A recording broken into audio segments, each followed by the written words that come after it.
आज की जो हमारी ये वीडियो है, ये हमारी MTV या मेरे रिएक्शंस के वीडियो से बिल्कुल डिफरेंट है। इस वीडियो में हम बात करने वाले हैं जो बैडएस ऑफ बॉलीवुड रिलीज हुई है। बैडएस ऑफ बॉलीवुड किसकी? Aryan Khan as an director. हमने इससे पहले भी जब इसका ट्रेलर लॉन्च हुआ था उस समय भी हमने इस वीडियो के बारे में बात की थी, लेकिन आज इसके बारे में दोबारा पूरी सीरीज देखने के बाद जब मैं बात करूंगा इस सीरीज के बारे में, बैडएस ऑफ बॉलीवुड, यार आर्यन खान ने जो ट्राई किया है वो बहुत अच्छा ट्राई किया। अगर कोई आउटसाइडर कोई डायरेक्टर होता ना तो शायद उसके पास इतनी ज़्यादा लिबर्टी होती ही नहीं कि वो इस तरीके का कोई कॉन्सेप्ट पुल ऑफ कर सके, और वो भी पूरे के पूरे बॉलीवुड के पूरे जमघट को एक सीरीज़ में इकट्ठा कर दिया। चाहे वो फिर 10 सेकंड का शॉट हो, 2 सेकंड का शॉट हो, या कितने भी मिनट का शॉट हो, वो पूरे पूरा एक बॉलीवुड का उसने जमघट लगा दिया। पूरा एक बूफे सिस्टम लगा हुआ है वहाँ पर, जो एक्टर आ रहा है अपना अपना कुछ ना कुछ करके जा रहा है। लेकिन इस बीच उनके फादर शाहरुख खान, जिनकी लाइन भी सीरीज़ के अंदर बहुत पॉपुलर हुई है, घंटे का बादशाह। घंटे का बादशाह तो है वो, क्योंकि हर घंटे का जो चार्ज करता है, लेकिन अपने बेटे के लिए उसने जो किया, जो प्लेटफॉर्म उसको दिया, वो एक काबिल तारीफ है। लेकिन क्या आर्यन खान को जो प्लेटफॉर्म मिला उसके ऊपर वो जस्टिफाई कर पाए? ये बहुत बड़ा सवाल है। देखो, अगर इसके रिव्यू की बात करें तो इसमें अगर किसी भी मूवी या किसी सीरीज़ को हम रिव्यू करने जाते हैं, किसी भी आर्टिस्टिक चीज़ को, किसी फिल्म को हम रिव्यू करने जाएँ तो उसके 4 पहलू होते हैं। उसका डायरेक्शन, उसका सिनेमेटोग्राफी, उसमें कितना एक्टिंग है, एक्टर्स की कितनी डेप्थ है, और उसका स्टोरी बोर्ड। लेकिन इन सब को शुरुआत करने से पहले होती है स्टोरी। क्या स्टोरी में दम था? बैडएस ऑफ बॉलीवुड उन्होंने इसको नाम दे दिया। पूरा पूरा बॉलीवुड में किस तरीके से चीज़ें वर्क करती हैं वो दिखाने की कोशिश की। बहुत अच्छी बात है, बहुत शानदार कोशिश है। लेकिन इसी तरीके की एक और सीरीज़ हॉटस्टार पर इससे पहले एक रिलीज़ हुई है, जो उस सीरीज़ को इतना प्यार और इतना ज़्यादा अप्रिशिएशन नहीं मिला। इस सीरीज़ को इतना ज़्यादा प्यार और इतना अप्रिशिएशन इसलिए मिल रहा है क्योंकि आपके न्यूज़ फीड पर बिल्कुल प्रमोशन इसका बहुत ज़ोरों शोरों से किया जा रहा है कि आप लोगों के न्यूज़ फीड, इंस्टा, हर जगह इस मूवी के बारे में, आप इस सीरीज़ के बारे में आप लोगों या हम लोगों तक पहुँच पा रहे हैं। लेकिन अगर स्टोरी बोर्ड की बात की जाए, सबसे पहले स्टोरी जो है, यार स्टोरी थोड़ी ना इंगेजिंग हो सकती थी, बहुत इंगेजिंग हो सकती थी। बॉलीवुड स्टार, एक लड़का आउटसाइडर सुपरस्टार बनने की कोशिश कर रहा है। इन द एंड पता लगता है कि वो उसी सुपरस्टार का बेटा था, उसकी मदर के साथ उसके कुछ अफेयर हैं। बहुत ही वो घिसी पिटी पुराने टाइम की जो स्टोरीज होती थी उसी तरीके की स्टोरी नजर आई, लेकिन उसको बहुत ही इंगेजिंग तरीके से पोर्ट्रे किया गया। वो बहुत खूबसूरती थी। आर्यन खान ने जिस तरीके से इसको पोर्ट्रे किया वो उसके लिए उसको बहुत बहुत काबिल तारीफ। कि डायरेक्शन में उसने बहुत सारी कोशिश की, लेकिन डायरेक्शन में एक लूप हॉल उसका एक पर्सनल जो केस हुआ था आर्यन खान का, जिस ड्रग्स केस की वजह से वो जेल पुलिस कस्टडी के अंदर गए, उसने उस सीन को भी इसमें पोर्ट्रे करने की कोशिश की। जब पूरी सीरीज को मैंने 2 बार देखा तो मुझे समझ आया कि उस सीन को जस्टिफाई करने की जरूरत नहीं था।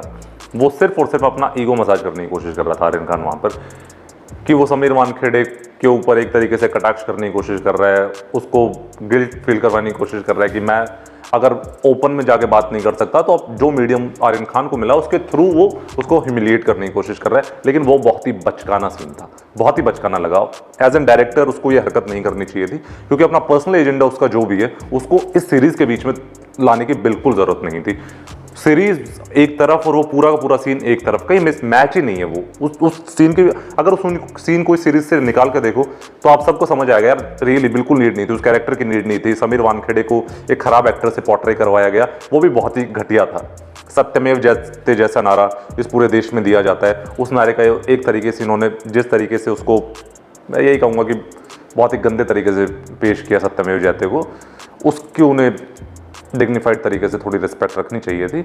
इसके बाद बात करते हैं एक्टर्स के बारे में। यार लक्ष्य लालवानी अच्छा लड़का है, बहुत कमाल का लड़का है। किल मूवी में हमने देखा कि किस तरीके से वो काम कर रहा है, पिछले 10 साल से इंडस्ट्री में कोशिश कर रहा है, बहुत सारी कोशिशें उसने की हैं। उसमें से ये बैडएस ऑफ बॉलीवुड के हिस्से में आती है, और उसमें वो परफॉर्मेंस जब कर रहा है, इस मूवी में डिसेंट परफॉर्मेंस है लक्ष्य लालवानी का। एज एन एक्टर वो उतना ही करता है जितना उसको लगता है कि जरूरत है करने की। वो ओवर नहीं करता, ज्यादा करने की कोशिश नहीं करता, खुद को थोड़ा अभी रोक के रख रहा है, खुद को इतना खोल नहीं रहा। हो सकता है अगर खुद को ज्यादा खोल देगा तो ज्यादा एक्सपोज हो जाएगा, तो इसलिए उसकी जो लिमिटेशंस है वो उसको पता है, उन लिमिट्स में रह के वो काम कर रहा है। लेकिन इस पूरी सीरीज में एज एन एक्टर जो हाईलाइट था वो था मनोज बावा। यार क्या कमाल का काम किया उस आदमी ने, कितने सालों से काम करता आ रहा है, अभी भी आया तो क्या शानदार काम कर रहा है। मतलब एक ऐसा कैरेक्टर पोर्ट्रे कर रहा है जो उसके जॉनरे से बिल्कुल अलग है। लेकिन एक्टर यही तो होता है ना, एक एक्टर कि कोई भी कैरेक्टर, किसी भी जॉनरे का कैरेक्टर आप उसको दे दीजिए, वो उसको इतना बखूबी, इतना सिंप्लीफाइड तरीके से आप लोगों के पास पेश करेगा कि आपको देखने में मजा आएगा। और रियली मनोज पावा को देखने में बहुत मजा आया। दूसरी ऑफ राघव जुएल, यार डांसर्स, एक सुपरस्टार डांसर था वो लड़का। डांसिंग में उसने वो लेवल, वो नेक्स्ट लेवल हासिल किया और उसके बाद एक्टिंग में भी वो वही लेवल हासिल करने की कोशिश कर रहा है। लोगों को एक लाइफ के अंदर एक पैशन में पूरी तरीके से खड़े नहीं उतर पाते, उसने दो अलग अलग पैशन को बहुत ही बखूबी तरीके से फॉलो कर रहा है। और एक एज एन एक्टर राघव जुएल का करियर बहुत ब्राइट है। वो जिस तरीके की परफॉर्मेंसेस दे रहा है इस समय, बिल्कुल डिफरेंट परफॉर्मेंसेस। खुद को उसने ट्रेन किया एक्टिंग के अंदर। सौरभ सचदेवा जो एक बहुत बड़ा नाम है बॉलीवुड इंडस्ट्री के अंदर और थिएटर की दुनिया में, वो उसको टीच कर रहे हैं, वो उसको सिखा रहे हैं और वो उसे अपना गुरु मानता है। वहाँ वो खुद को ट्रेन करने के बाद बॉलीवुड से गायब रहा 1.5-2 साल, और जब वापस आया तो इस तरीके की कमाल की परफॉर्मेंसेस दे रहा है। ये हो गई एक्टर्स के बाद। 2 ही एक्टर्स थे जिनके ऊपर ज़्यादा से ज़्यादा लाइमलाइट जब नजर आया। लाइमलाइट में वैसे बॉबी देओल थे कि बॉबी देओल बहुत अच्छा काम करेंगे, ये करेंगे, लेकिन बॉबी देओल को वो अपना क्लीशे पोर्ट्रे करने का तरीका है, वो उसको उसी तरीके से कर रहे थे। लेकिन जो लक्ष्य लालवानी, राघव जुएल, मनोज पावा, ब्रिलियंट, बहुत ही कमाल की परफॉर्मेंस दी उन्होंने। इसके बाद बात करते हैं कि जो इसका डायरेक्शन था आर्यन खान का। डायरेक्शन में स्टोरी बोर्ड उनका खुद का नाम आता है कि स्टोरी उन्होंने तैयार की थी। स्टोरी बहुत ही थोड़ी घट, मतलब इतनी कुछ खास स्टोरी थी नहीं वो। उन्होंने इसमें क्या किया, उन्होंने इसमें लास्ट में पूरी सीरीज को सुपरहिट बनाने की कोशिश करने के लिए एक Tamannaah Bhatia, sizzling hot sensational lady, जो इस जनरेशन में हम सबको उसी परफॉर्मेंसेस देखने को मिल रही है। एज एन एक्टर तो मिल ही रही है, लेकिन एज अ डांसर यार क्या सिजलिंग, क्या हॉट लेडी है यार वो। Really I am a big fan of her. मैं तो चाहता हूँ कि एक बार डेफिनेटली उनसे बात करने का मौका मिले कभी ना कभी। लेकिन क्या कमाल, बस किसी भी सीरीज में पहले या किसी भी मूवी में नोरा फतेही का एक डांस डाला जाता है, लेकिन नोरा फतेही वही एक जिसको बोलते हैं कि क्या है, सिलिकॉन डाल के इस तरीके की सर्जरी वगैरह करवाए खुद को रेडी किया हुआ एक प्रोडक्ट।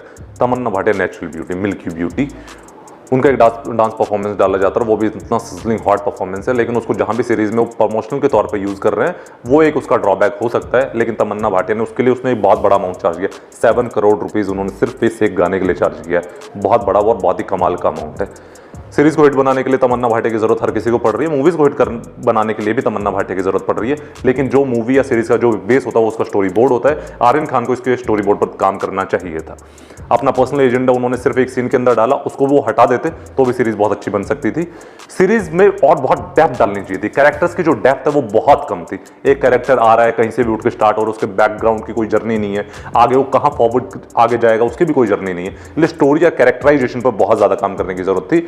लक्ष्य लालवानी जिस तरीके का आपका खुद का कैरेक्टर है, उसी तरीके की आपको ये सीरीज या मूवीज अभी आपको मिल रही हैं, लेकिन आने वाले टाइम पर आपको खुद को मोल्ड करने की जरूरत है, खुद को और ओपन करने की जरूरत है, खुल के आने की जरूरत है। डीओपी के अगर एंगल से बात किया जाए कि जो सिनेमेटोग्राफी थी पूरी सीरीज की, वो बेहतरीन थी। एडिटिंग, रेड चिलीज के पास यार बहुत बेहतरीन एडिटिंग टीम है, वो कमाल का काम करती है। बस उन्हें अपने राइटर्स पर काम करने की जरूरत है। और आर्यन खान को अगर डायरेक्ट करना है तो बहुत ही डेप्थ वाली और अच्छी मूवीज वो लेकर आए, अच्छी सीरीज लिख के लाए। बाकी जो एक क्लीशे बॉलीवुड जो चल रहा है, उन्होंने भी उसी को फॉलो करने की कोशिश की। लेट्स होप कि आने वाले टाइम पर सारे के सारे एंटरटेनर्स हमको और एंटरटेन कर पाएंगे। और मैं भी शायद कोशिश हो मेरी कि आने वाले टाइम पर आपको और एक डिफरेंट वैरायटी की वीडियोस मैं आपको दूं। एज एन एक्टर मैं भी खुद को ग्रो करने की कोशिश कर रहा हूं। ये हमारे चैनल एक कम्युनिटी है जहां हम आप सबके साथ मिलकर काम करने की कोशिश कर रहे हैं। तो देखिए आने वाले टाइम पर में भी हो सकता है कि एक अच्छी सीरीज हम भी लाने की कोशिश करें। तब तक के लिए शुक्रिया।